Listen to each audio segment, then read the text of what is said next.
도기안입니다. 법원 경매 투자는 이미 대중화되고 있습니다. 하지만 누구나 투자의 전 과정을 완벽히 이해하지는 못해서 막연한 두려움을 가지고 있습니다. 그래서 준비했습니다. 도기안의 1:1 PT 법원 경매 실전 투자 과정을 준비했습니다. 많은 교육생들은 생각합니다. 나도 과연 혼자서 경매 투자를 잘할 수 있을까 하고 말이죠. 실제로 그렇습니다. 권리분석 교육만으로는 어림도 없으며 실제로 경매 실무 과정을 마스터했어도 실제 투자할 때는 당황하게 마련이죠. 아무래도 교육을 받자마자 바로 실전에 익숙할 수는 없으니까요. 마치 운전면허를 따더라도 운전이 어느 정도 익숙해질 때까지는 긴장하고 떨리는 것처럼 말이죠. 하지만 이제 걱정하실 필요가 없습니다. 도기안의 1:1 PT는 교육생이 물건 검색, 시세 조사와 분석, 현장 조사, 낙찰 가격을 결정하고 명도를 하기까지 전 과정을 도기안과 함께 상담하고 분석하면서 진행하고 단계별로 문서 작성 요령도 배우게 되기 때문에 충분히 알짜배기 내용을 배울 수 있습니다. 1:1 PT는 저와 함께 진행되기 때문에 경매 투자의 자신감은 물론 투자의 성과도 보장받을 수 있습니다. 저와 끈끈하게 형성된 인맥은 여러분의 경매 투자 인생에서 결코 가볍지 않는 소득이 될 겁니다. 교육 과정은 저와 면담 후 투자 성향을 분석하며 우량 물건을 선택하고 낙찰된 후 명도까지 투자가 마무리되는 총 4개월 정도로 추정됩니다. 물론 약간의 시간 차이가 있을 수 있습니다. 도기안과 함께하는 1:1 PT는 법원 경매 투자자들 누구나에게 경매 실무를 터득할 수 있는 절호의 기회가 될 것입니다. 사실도 잘 모를 거야. 근데 거기 강북대학교라고 해서 그 교수가 했는데 네. 금리가 인상되면 네. 지금은 좀 인상됐을 때 지금 무리하게 집을 사면은 위험하다라고 이렇게. 그 말은 이렇게 할 수 있어요. 좀 있다가 여름 되고 더운데 여름이 혈압도 오르기 때문에 무리하게 헬스를 하면 죽을 수도 있어요 라고 얘기하죠. 그러면은 느낄 때 그 말 듣고 헬스장 안 갈 놈은 없죠. 그래 무리하게 안 하면 되잖아. 헬스장은 에어컨 켜주는데 조금 하다 쉬면 되지 뭐. 이렇게 생각하는 건 늘상 있는 다반사인데 금방 표현이 그거잖아요. 미국에 금리 인상이 있으니 무리하게 투자하면 금리 인상 없어도 무리하게 투자하면 죽는다니까. 텔레비 저기 박원갑 저긴가요? 금리는 그분까지 또 같이 또 기사를 쓴 거니까 똑같은 저기를 기사 내용이더라고요. 그러니까 이제 그런 거예요. 내일이 어떻게 될지 모르잖아요. 그것도 똑같잖아요. 교통사고도 똑같죠. 무리하게 운전하면 사고 나서 죽습니다. 그 얘기는 무리하게 운전하면 죽는다라고만 들어야 돼요. 아니면 무리하게 운전하면 죽으니까 내일 차 타지 말아야 되는 거예요. 차를 사지 말아야 되는 겁니까? 아니면 차를 타지 말아야 되는 겁니까? 뭐죠? 차를 사도 되고 타도 되고 한데 무리하게만 안 하면 되는 거네. 맞죠? 그러니까 무리하게 집을 사지 마세요. 어쩌고 이 얘기는 집을 사지 말란 얘기인가요? 무리하게 사지 말란 얘기인가요? 그러니까 이게 말장난인 거예요. 네, 중요한 건 헛소리다. 이렇게 그냥 기사를 읽고 알았어요. 헛소리인 거죠. 왜냐하면 걔네가 부자가 아니죠. 자, 중요한 건 뭐냐면 그 와중에도 집을 사죠. 태풍이 태평양에 있어도 다 배 띄워서 화물 오가잖아요. 그죠? 우리가 비행기 추락해서 수백 명 죽으면 안 탄다 그러면 뭐라 그러죠, 우리가? 야, 비행기로 죽을 확률이 자동차보다 훨씬 낮아라고 얘기한다. 그죠? 근데 어떻게 집 같은 거는 그런 확률의 게임이 아니고 그냥 전체가 안 사야 되고 뭐 이런 식으로 이해하잖아요. 되게 어리석은 건. 그죠? 그거는 그게 이제 우리나라에 전문가가 없다라는 거죠. 제가 옛날에도 말씀드렸지만, 물이라는 것은 배를 띄우기도 하고 가라앉히기도 하고, 모든 건 그렇죠. 밥을 많이 먹으면은 돼지가 돼서 당뇨로 죽을 수도 있고, 또는 밥을 적게 먹으면 굶어서도 죽고, 그죠? 밥이라는 것도 많이 먹어도 안 되고, 적게 먹어도 안 되고, 적당하게 먹어야 되고. 모든 거가 그렇죠. 모든 거가 이치가. 그러면 우리가 지금 경매에 대해서 환장해서 미친 듯이 사라고 배웁니까? 지금 여러분들이 내나 배운 게 뭐죠? 그 많은 것 중에 우량 물건을 선정하는 눈을 키우세요. 그거지 막 그냥 우량 물건이고 뭐 그냥 막 사세요 그런 적 없이 좋은 걸 고르세요라고. 그러면 우량 물건이 뭡니까? 내가 투자할 당시에 전국에서 나에게 가장 돈 되는 거를 우량 물건이라고 배웠다. 자, 이 정도로 까탈스러운 사람이 있나요? 여러분들이 음식 고를 때 전국에서 가장 맛있는 음식 고르려고 다닌 적 있으세요? 그냥 먹었잖아. 차를 살 때도 전국에서 가장 좋은 차를 내 몸에 싣고 싶어서 차를 선택한 적 있나요? 없잖아. 핸드폰도 그냥 대충 사고 대충 했는데 재산이 굴러간 이 곳에서만은 전국에서 나에게 가장 좋은 걸 사십시오. 그러면 그거는 기본 원칙을 지키기 위해서 수많은 눈과 판단력이 필요한데 그러기 위해서는 이러이러한 훈련을 해야 된다. 라고 한 거죠. 그러니까 당연하게 비가 천하에 없어도 쏟아져도 비 온다고 약속 다 안 지키는 사람 없죠. 안 만들진 않죠. 다 만들지. 어떤 사람은 우산 쓰고도 가고 어떤 사람은 차 타고도 가고 비옷 입고도 가고. 근데 막 비가 정도껏 이상 태풍이 막 몰아치면 하던 약속을 깨기도 하죠. 그러면 이 자연현상의 강약에 따라서 어떤 경우는 내가 꼭 부자가 되고 싶으면 비옷 입고 이렇게라도 가는 것이고 남들은 비만 떨어져도 안 나가고 이러고 있는데 그죠? 골프 좋아하는 사람은 비 올 때 새벽에 천둥번개 칠 때도 가서 그 채 휘두르다가 죽는 놈도 있어. 그런 놈도 있어요. 경매가 아니고 일반 매매에서 전 세입자가 있잖아요. 그 사람이 이제 새로 이 건물을 그냥 일반 매매로 샀단 말이에요. 네. 그럼 이제 건조장을 설정을 해가지고 했는데 그러면 이 사람은 또 새로 계약을 해야 될 거 아닙니까? 누구랑? 전 세입자랑. 아니 전 세입자가. 아까 전 세입자가 있는데 일반 매매로 새로 사신 거예요? 네, 샀어요. 그럼 이 사람하고 재계약하기를 원하면은 재계약이란 건 계약이 종료된 이유인가요? 아니면 인수한 걸 말하나요? 인수라고 본다면. 인수는 재계약의 의미가 없습니다. 안 합니다. 그러니까 예를 들어서 원래 이 사람은 이 전 주인하고 뭐 전세 계약을 했을 거 아닙니까? 그러면 새로 주인이 바뀌면은 이 계약서를 가지고 있지 않잖아요. 이 사람하고 또 다시 계약 안 해요. 새로운 건물주하고 계약 안 해요? 네, 계약 안 하고 그냥 그대로 인수. 그대로. 그러니까 집이 2억짜리면 2억짜리 집에 1억이 전세에 껴 있으면 네. 우리는 살 때 1억만 주잖아요. 그렇죠. 예. 그러니까 이 1억은 전세를 인수한 거죠. 그렇죠. 인수라는 것은 1억만 인수가 아니고 계약을 인수하는 거죠. 그래서 언제까지 사는 것을 인수한다. 그렇죠. 모든 걸 인수하는 거죠. 우리가 고용승계할 때 A 기업이 M&A를 당해서 이 기업의 고용을 다 넘어오기로 약속을 하면 걔를 다 그냥 채용 다 하잖아요. 그런 것도 그렇죠. 다 채용하는 거죠. 그 전 주인하고 계약서 낸 게 그냥 2년이고 3년이 계속 연장하게 되면 그냥 연장이 되는 건가요? 그렇죠. 그러니까 전 주인과의 약속까지만. 그래서 전 주인과의 약속에서 1년 남았다. 그럼 나는 1년만 살리고 나가세요. 이러면 되죠. 만약에 더 계약하시면 그대로 유지하면 되는 거고요. 그렇죠. 되게 쉬웠는데 왜 여튼 모르고 살았어? 보통은 주인이 바뀌고 또 새로 계약을 하잖아요. 안 해. 왜 그래? 혹시 국정원에 빨리 신고를 해야 되는데 요즘도 간첩 신고 5천만 원이야? 간첩 선이 5천인가? 헷갈린다. 누가 몰라? 매매로 있는데 전 세입자가 가자임차인 같은데 가자임차인 같은데 이렇게 매매로 해서 건전하게 설쳤는데 이 사람이 뭐 아무 신고도 안 하고 그렇게 해가지고 좀 의심스러워가지고 좀 하는데 의심 같은 거 하지 마. 형사처럼 의심하라. 아니 그 의심은 이 의심이 아니요. 지금 자 형사처럼 의심하라는 것은 금방 최초의 말씀처럼 부동산이 뭐죠? 아까 금리가 어쩌고 저쩌고 막 그런 거.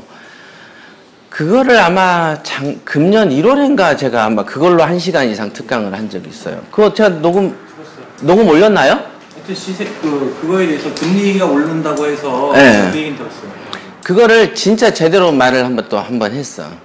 그게 뭐냐면 자 부동산이 이 한국이 의외로 땅덩어리가 넓어요. 땅덩어리가 넓어. 그래서 미국의 금리 인상 같은 경우 얘기를 왜 한국 사람들의 관심 있는지 난 그게 이해가 안 돼. 이해가 잘 안 돼요, 그게. 그러면은, 그러니까 전에도 그러지만 한국 사람들은 모든 분야의 전문가가 되죠. 뭐 세월호 그러면 잠수에 대해서 전문가가 되고, 또 뭐가 있었지? 무슨 뭐 북한이 포 쏘면 포에 대해서 다 알고, 무슨 전투기에 대해서 다 알게 되고, 그렇죠? 모든 이 한국 사람들의 이 어떤 호들갑이라고 해야 되죠? 일종의 호들갑. 우리가 흔히 말하는 지구의 종말이 와도 어떻게 하라 그러죠? 한 그루에 사과나무를 심는다. 이거 누가 얘기했죠? 스피노자. 그 말을 우리가 중히 여기는 이유가 뭔가요? 1번 외국 사람이라서, 2번 우리의 삶의 철학에 관한 문제죠. 그죠? 지구 종말이 온다면 그래도 나는 무엇인가 하는, 자기 직분이라고 해야 되나요? 자기 거를 지키는 거를 뛰어나게 보는 거죠. 그러니까 그게 명언으로 나오고 여러분들도 애웠던 거 아닌가요? 그러면 그런 좋은 얘기는 좀 가슴에 새겨서 삶에 좀 도입하면 안 되나? 그 좋은 얘기들을. 자, 미국의 금리 인상하고 지구의 종말하고 어느 게 커요? 1번 미국의 금리 인상, 2번 지구 종말. 무조건 2번이지. 지구 종말. 그래도 사과나무를 심는다는데 미국의 금리 인상을 할지도 안 할지 오바마도 잘 몰라 지금. 그냥 계획이 그런 거예요, 계획이. 왜? 너무 장기간 2008년부터 헬리콥터로 돈을 뿌렸다고 할 정도로 너무 전 세계에 많이 뿌렸어요. 그렇게 뿌린 이유는 IMF 때 깡드시 총재인가 있었죠. IMF에서 우리 전 세계 경제학은 옛날에 1920년대 2차 세계대전 때 경제학 원리를 갖고 썼어요. 그게 뭐 케인즈 경제 이론이니 뭐니 뭐 이런 것들이 있어. 그런데 거기에서 하는 말이 뭐냐면 나라가 망하고 실업이 증대되니까 돈이 많이 풀려서 그렇다는 거예요. 그래서 IMF가 뭐라고 했냐면은 국제통화기금이죠. 한국한테 돈 빌려주면서 조건을 걸었던 게 뭐냐면 야, 돈 다 걷어들여. 네. 그러면서 돈을 강제적으로 걷어들이니까 어때요? 가게가 파산하게 되잖아요. 그리고 막 그냥 한 달에 이자를 막 200씩, 1억인데 200씩 줬다니까요? 20몇 프로씩 물렸어. 그러니까 막 서민들이 매일 자살하고 사업하는 사람 부도나고, 기억나시죠? 김영삼 때는 중소기업 사장들이 수도 없이 자살했어요. 그러다가 IMF 오고 김대중 정권 오면서 막 이제 외환은행 매각하고 막 이게 이제 사실은 한국이 그렇게 원시적인 나라예요. 그 론스타인 눈탱이 맞고 뭐 이런 것도 남들은 김대중이가 다 팔았다 그러지만 뭘 알아야 팔지. 그게 그 정도로 경제하고 원리가 약한 나라가 한국은. 생각해보세요. 김영삼 정권 이전까지 우리나라는 군사정권이었어요. 자본주의를 겪지 않았어. 군사정권이 무슨 자본주의야. 그냥 계획경제죠. 지금 김일성 정권하고 똑같은 정권이죠. 계획에서 야 이렇게 하면 예 하는 그런 거지 뭔 자본주의야. 자본주의 경험을 최초로 한 게 문민정부 김영삼 때죠. 그때 처음 민주적으로 살림하니까 거덜나버린 거야 그냥. 시엄마의 밑에 있던 며느리가 최초로 고관열쇠 받자마자 몇 년 안에 날려버린 케이스가 되는 거죠. 당연히 김대중 씨도 뭘 알아요. 뭘 알겠는데 뭐 그 정권 하에 경제부 장관들이 뭘 알아. 그냥 미국 놈이 하라는 대로 하다 보니까 재산 다 날린 거지. 그냥 그렇게 한 거예요. 그래서 이 난리가 났는데 그게 유럽에서도 났단 말이에요. 막 그 곳곳이 그 당시에 그 IMF가 터졌잖아요. 그래가지고 남미도 IMF 터졌고. 그래가지고 IMF 정책대로 하니까 나라 자체가 막 망하는 거야 막. 온 나라 온 국민이. 그래서 그때 야 그 경제 이론을 좀 수정을 해야 되겠다. 그래서 나온 게 2008년 사건 때는 야 긁지 말고 돈을 걷어들이지 말고 소비가 위축되니까 이 돈을 더 쏟아버리자 오히려. 그러면 소비라도 좀 더 강화시키면 세계가 살죠. 왜냐하면 한국이 IMF 당해서 그 디폴트 선언을 딱 해버리면 한국한테 돈 빌려주는 놈도 같이 망해. 망해. 그러니까 생각을 하기를 한국어를 갖다가 망하게 하지 말고 돈을 많이 쓰게 하면은 얘가 좀 채권국에 돈 이렇게 돈단 말이에요. 선순환으로. 그죠? 이해되십니까 이거? 이 경매를 잘하려면 이런 경제학에도 되게 빠꼬미가 돼야 돼요. 그래서 쏟아부은 거예요. 몇 년째. 그러니까 그 경제 타격을 여러분들이 많이 경제는 어려웠다지만 돈 쓰고 사는 데는 문제 없었죠. 그 다음에 우리 항상 주말에는 고속도로 꽉꽉 찼어요. 그러니까 우리가 뭐 말로만 경제 어렵다고 그러지 뭐 옛날하고 완전 다르게 돈은 다 쓰고 다녀. 그죠? 막 해외도 계속 다녀. 그 다음에 소비 매출도 세졌어요. 자, 그게 몇 년 동안 돼서 통화가 너무 많이 깔리니 내년부터, 그러니까 금년이죠. 금년 초부터 이제 금리 인상의 압박을 받는다라고 한 거죠. 왜냐면 너무 밑으로 까니까 가계부채가 폭증했잖아요. 이제 그런 말들이 이제 처음 나온 거예요. 이제 그게 어떤 거냐면은 여러분의 아들, 딸이 너무 밖에서 놀아. 그러니까 이제 얘 너무 노는데 과로해서 감기 걸릴 것 같으니까 이제 들어와라 그래야 되나? 자, 이런 거죠. 무슨 말인지 아시겠어요? 감기에 걸려서 뒤져버리는 게 아니고 뒤져서 병원에 가야 되는 게 아니고 감기가 좀 걸릴 것 같은데? 야, 좀 들어와라. 이렇게 하는 지금 첫 번째죠. 그러니까 지구의 종말이 아니고 지금 막 지진이 전조 증상이 한참 전에 있는 그 정도의 단계인 거죠. 막 급하게 야 들어와 이게 아니고 좀 이제 정책적으로 조금 바꿀 때 안 됐어? 라는 어떤 필요성을 느끼는 초창기인 거죠. 이해되십니까? 그러니까 자 초창기니까 당연히 이게 끝물에 갈 때까지는 최대한 이 기회를 잘 타면 또 돈 버는 기회가 있겠네요. 그죠? 중요한 거야. 그러면 금리가 인상이 되면 얼마나 인상될지 모르시죠? 미국놈도 몰라. 자, 그럼 1점 몇이 2로 올랐다고 치시죠. 지금 마이너스 금리라 그러죠, 걔네가. 거의 우리나라도 1점 몇이죠? 걔네는 1점 몇보다 낮죠? 그죠? 0점 몇인가? 그죠? 써보세요. 1이 더블 되면 2죠? 5가 더블 되면 10이지만 0.5가 더블 되면 뭐죠? 1이요. 그러니까 밥 한 공기가 더블 되면 밥 두 공기니까 두 공기 먹으라고 하면 배불러죠? 한 수저에 두 배 먹으라고 하면 배불러요, 안 배불러요? 다르잖아. 지금 다른 상황인 거죠. 뭐 이해되시죠? 그러니까 한 수저에 2배 되는 단계인 거죠. 그러면은 지금 이게 놀랄 단계냐 안 놀랄 단계냐 그럼 이걸 보고 놀래면 미친놈이라고 그러지. 옛날에는 6%대 있었어요. 여러분들 경매 아마 하신 분들 잘 생각해 보세요. 개인이 웬만하면 6이었어. 6 보고 낮다 그랬어요. 저는 8 쓸 때. 그게 한 3년 전, 4년 전에도 6 그랬었어요. 지금 3점대 쓰는데 무슨 3 쓰다가 5 쓴다고 해서 그게 죽을 일이야? 어때요? 아니란 말이죠. 그러니까 완전히 그 이제 착시 현상의 과대 망상의 난리도 아닌 거죠. 저는 12%대까지도 썼어요.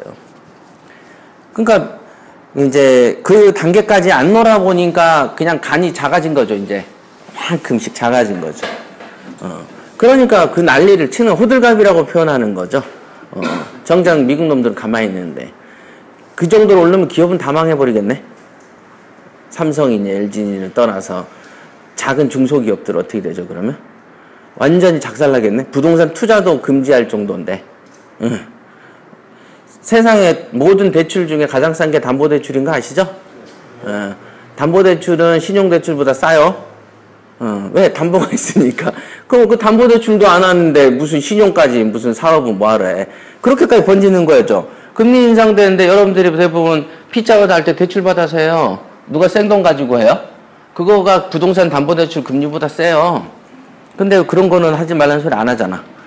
그죠? 그러니까 그럴 놈은 그냥 그렇게 하게끔 냅두는 게 좋다. 왜? 경쟁자가 줄잖아요. 그래서 그냥 조용히 있는 게 좋은 거예요. 그러니까 그 사람들 지금 아까 말씀하셨던 그런 사람들은 지금 제가 경매하기 전부터 전문가라고 TV에서 나오던 사람들이거든요. 아마 IMF 전후에서 뜬 사람들이에요. 지금 말한 것들이. 부장가 아닌가 보세요. 그 IMF 때 저는 돈 한 푼 없이 시작해서 여기까지 왔는데 걔네들은 지금도 여전히 맨날 그 짓만 해. 그러면 실제로 돈 버는 사업가들은 계속 하고 이겨나가죠. 비 온다고 돈 안 버나? 그죠? 그잖아. 지훈 씨 비 오면 직장 안 가? 더 일찍 나갑니다. 폭설 오면. 더 일찍 나가죠. 태풍이 와. 금년에 태풍 많이 온다며. 네. 근데 웃긴 거는 뭔지 아세요? 금년 초에 잘 기사 검색해 보세요. 금년 초에 160년 만에 전 세계 가뭄 온다 그랬어. 기사 본 적 있으시죠? 예, 주기가 왔대. 지구가 뜨거워지고 가뭄이 온대. 그러면서 물이 모자라진다 그랬어요. 그러더니 막 비가 막 오더니 최근에는 기사 엊그제 보니까 뭐 옛날에 매미처럼 센 태풍이 온다며. 도대체 어떻게 된 거야 이거. 자, 무슨 말인지 알겠죠? 이거요. 그러니까 금리도 인상한다는 거 1월, 2월 때부터 하더니 또 한 달 전에는 또 금리 인상을 유보해야 된다. 아직은 미국의 경제 사정이 좋지 않기 때문에 지금 올리면 안 된다. 미국이 금리를 인상할 때는 자기 나라의 고통이 좀 덜할 때 올리겠죠. 미국은 철저하게 자기 본위로 도니까. 그래서 자기 나라의 충격이 약할 때를 고를 겁니다. 그런데 아시겠지만 최근에 새로 발주한 중국 중심의 은행이 뭐죠? 그거 그때 소금쟁이 퀴즈 했었는데 지금 보면은 미국 중심으로 돌아가는 게 지금 2차 세계대전 때부터요. 달러가 세계 기축통화가 되잖아요. 예. 근데 지금 경제 이 대국이 중국 아닙니까? 그래서 중국 중심의 전 세계 은행이 가입이 만들어졌죠. 한국도 거기 얼마 전에 가입했어요. 그죠? 자, 그거가 뭘 것 같으세요? 미국이 금리 빼가도 중국 자금을 싹 돌아본다고 아시아 유럽 자금이 뭉쳐서 그 은행에서 빌린단 말이에요. 이명박 때 뭐 자금이 빠져나가니 어쩌냐 할 때 일본 놈하고 무슨 뭐 몇십억 달러 이렇게 스와프, 통화 스와프인가? 뭐 했었죠? 다 대책이 있어. 사람이 무슨 짱구야. 비 오면 이러고 서 있다가 비 맞는 놈이 어딨어. 뭔지 모르세요? 그죠? 사람은 한번 당하면 대비를 해. 그게 변화죠. 그러니까 뭐 IMF가 2번 안 와요. 이제 한번 당해봐서 이제 알아. 이제 그러니까 이제 또 당할까봐 러시아랑도 조인했죠. 야, 우리 돈 좀 필요하면 네 돈 좀 쓰자. 그래, 알았어. 이렇게. 야, 일본 네 돈 좀 쓰자. 그래. 근데 이제 워낙에 중국이 한 4, 5년 사이에 이렇게 확 올라와 버렸잖아요. 그럼 중국 입장에서는 세계 2대국이야. 중국이 가는 데는 싹 쓸어버린대, 상품을. 그죠? 상품을 쓸어버려. 제주도에 순식간에 5만 명이 와서 쇼핑하고 가버려. 5만 명이. 그때도 제가 제주도 갔을 때 몇 년 전에 5만 명이 제주도에 풀렸을 때예요. 가는 데마다 짱깨야. 가는 데마다. 무시무시. 그러니까 그 대국이 이 아시아권 유럽 중심으로 그 은행을 이제 창립했기 때문에 이 기금이 이제 몇 년 안에 활성화되기 시작하면 이제 미국의 달러가 밀려나고 중국의 중국이 이번에 먼저 위안화를 자기의 세계 통화로 민다고 안 그래요. 그렇게 돼버린다니까. 그러면 거기 빼가면은 중국이 야, 우리 돈 갖다 써. 이렇게 된단 말이야, 이게. 그러니까 이게 항상 이게 예측력의 문제. 예, 그런 거죠. 그러니까 전혀 그냥 스피노자의 말씀대로 여러분들은 그냥 꾸준히 하는 일이나 그리고 진짜로 경매 실력을 막 쌓아놨는데 정말로 할 때가 아니야. 그럼 잠깐 쉬세요. 놀고. 그러면 정말 아닌 시점까지는 돈 벌어야죠. 그죠? 전쟁 나기 직전까지는 돈 벌어야지. 어떤 놈 전쟁 나도 하드 파는 놈 있어. 그죠? 전쟁 나도 먹고 사는 놈이 있는데 정 불안하면 전쟁 나기 전까지는 벌고 그때까지는 그다음부터는 좀 유유히 좀 몇 개월 좀 쉬면서 관망세. 근데 대부분 이게 이 가난뱅이들은 뭐냐면은 전쟁은 저기 나는데 지금부터 돈 안 벌어. 그 다미성 교회 종말론처럼 막 직장 때려치고 뭐 다 해버렸잖아요. 종말 안 떼니까 어떻게 됐어요? 가난뱅이 돼버리잖아. 그러니까 항상 끝까지 돈을 벌어야 되는. 그리고 그때까지 실력 쌓는 거, 공부하는 거 돈 안 들잖아요. 그쵸? 실력은 꾸준히 쌓으셔야 돼요. 됐죠? 여기에 이 정도가 정답이고, 실제로 지금 제가 말씀한 거는, 대단히 상리에 맞죠. 이치에 맞는 짓이고, 당연한 거야. 우리가 잠 오기 직전까지, 잠이 쏟아져서 눈꺼풀 덮이기 전까지 공부한 놈이 합격해. 고시. 그죠? 근데 뭐 1시간 후에 잠 올 것 같으니까 미리 자는 놈은 없거든. 그죠? 잠이 와서 엎어질 때까지 공부하는 놈이 고시 붙죠. 돈 버는 것도 그래요. 막 진짜 죽을 때까지 했는 놈이 돈 버는 거예요.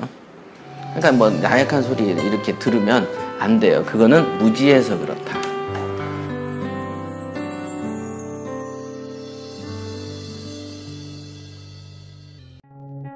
과장님, 글쎄요. 친구 하나가 벌써 내 집 마련에 성공하고 월세도 받는데요. 비결을 살짝 물어봤거든요. 근데 경매로 돈 벌었대요. 같이 배우실래요? 나? 나 벌써 5년 차야. 나 월세 받는 남자야. 몰랐어? 과장님, 혼자만 하지 말고 좋은 건 같이 해요, 같이. 싫은데 나만 혼자 부자 될 건데. 그럼 저 삐뚤어질 거예요. 알았어. 경매는 말이야. 경매로 돈 번 사람에게 실전 노하우를 직접 배우는 게 제일 중요해. 안 그러면 말짱 꽝이야. 이게 생각만큼 쉬운 게 아니더라고. 이대리 알잖아. 나 법대 나온 거. 알죠. 법 잘 아시잖아요. 그래서 자신 있었거든? 근데 경매는 법으로 하는 게 아니더라고. 정말이요? 당연히 법을 알면 금방 되는 거 아니에요? 제일 중요한 게 부자 마인드라 그러더라고. 생뚱맞게 무슨 마인드요? 권리 분석만 잘하면 되는 거지. 아직 한참 멀었구만. 알았어요, 과장님. 플리즈. 지금 바로 검색해봐. 대한공경매사협회. Right now!